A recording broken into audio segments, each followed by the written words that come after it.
10월 22일 비트코인 생방송 시작하도록 하겠습니다. 일단 오늘 봤을 때 쐐기형은 어느 정도 완성된 쐐기형이다 이렇게 볼 수 있습니다. 이 추세선이 3번의 접점을 만들고 아래로도 충분히 3번 이상의 접점을 만든 후에 아래 추세선을 이탈했기 때문에 이거는 상승 쐐기형 패턴이었다라고 볼 수 있어요. 상승 쐐기형 패턴이었다라는 거는 이제 상승 쐐기형 패턴이었으니까 무조건 떨어질 거다라는 의미가 아닙니다. 상승 쐐기형 패턴이었기 때문에 이탈할 때 투자해볼 수 있었다라는 겁니다. 이게 이탈했다고 해서 무조건 떨어진다라는 개념이 아니기 때문에 당연히 상승 쐐기형도 이탈하고 나서 당연히 올라올 수 있고 이탈하고 떨어질 수도 있었죠. 하지만 이 상승 쐐기형 패턴에 관해서 확률 높은 자리였다, 이 정도 표현할 수 있을 것 같습니다. 방송에도 그렇지만 카톡으로 이번에 상승을 하면서 지속적으로 사람들이 상승 쐐기형 패턴이 완성되었다 이런 얘기를 많이 들었습니다. 실제로 완성되고 이탈한 거는 지금이 처음이에요. 이탈하는 이 구간이 진입 타점이 되는 겁니다. 이 이전에도 그어보면은 상승 쐐기형 패턴이 굉장히 많이 나왔거든요.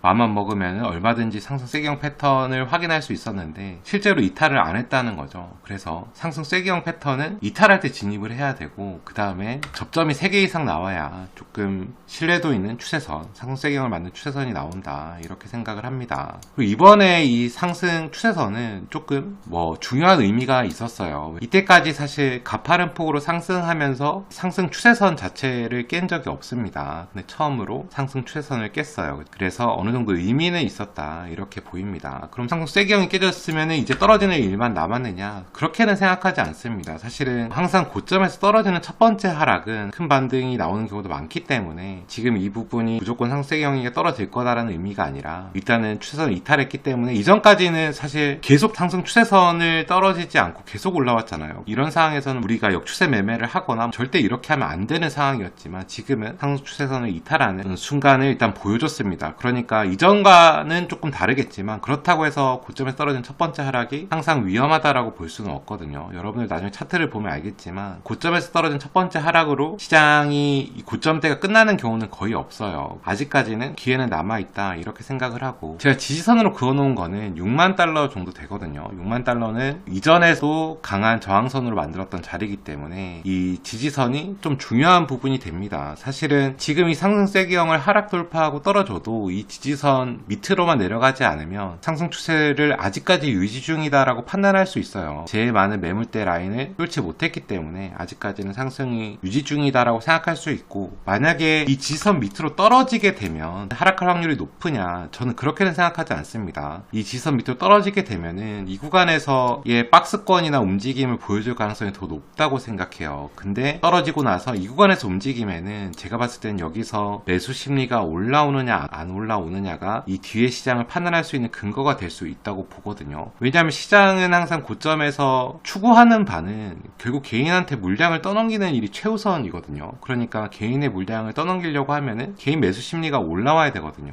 올라오는 걸 볼 수 있는 게 코인에서는 유일하게 김치 프리미엄으로 볼 수 있죠. 지금은 아마 김치 프리미엄을 보게 되면 하락폭에 비해서 김치 프리미엄이 많이 상승한 상태는 아니에요. 하락하면서 개인 매수 심리가 올라왔다라고 보이지는 않거든요. 근데 만약에 여기를 이탈해서 이 가격대에서 움직이면서 김치 프리미엄이 좀 상승하는 추세를 보인다, 그러면 그때는 좀 위험하다 이렇게 판단할 수 있을 것 같아요. 그 전까지는 아직까지는 상승 추세 안에 있다라고 보는 게 더 맞는 것 같습니다. 그리고 상승 쐐기형 같은 경우는 이렇게 긋게 되면은 제가 이제 항상 얘기하는 게 차트의 패턴이 중요한 이유가 목표가를 달성할 확률이 높다는 거거든요. 그게 손익비를 보여주기 때문에 이탈했을 때 사실 목표가를 잡게 되면은 58,700이 1차 목표가가 되고 최대 목표가가 54,200까지 갈 수 있는 패턴이긴 합니다. 근데 여기서 이탈 전에 매매하는 건 의미가 없어요. 왜냐면 이탈할 때 사야 거기에서 사는 손익비를 가져가는 건데, 그래야 여기서 1차를 익절하고 다시 튀어 올라도 충분히 좋은 손익비를 가져갈 수 있는데, 만약에 여기서 사서 이탈하지 않고 올라가면은 상승 쐐기형 패턴이 아니었던 게 되고, 지금 여기서 이게 상승 쐐기형 패턴이었으니까 지금 진입해야지라고 생각하면은 굉장히 나쁜 손익비를 가지게 되는 겁니다. 실제로 이 패턴이 깨졌다라고 보려고 하면은 이 상승 추세선을 돌파해야 깨졌다고 확인할 수 있거든요. 실제로 상승 쐐기형에서도 하락했다가 쐐기형 패턴의 상승 추세선을 받고 다시 떨어지는 경우도 있습니다. 그렇기 때문에 이 상승 쐐기형은 돌파할 때 사야 된다, 그게 가장 중요한 거고, 돌파할 때 샀으면은 이런 1차와 2차 목표가를 가질 수 있다 이렇게 볼 수 있을 것 같아요.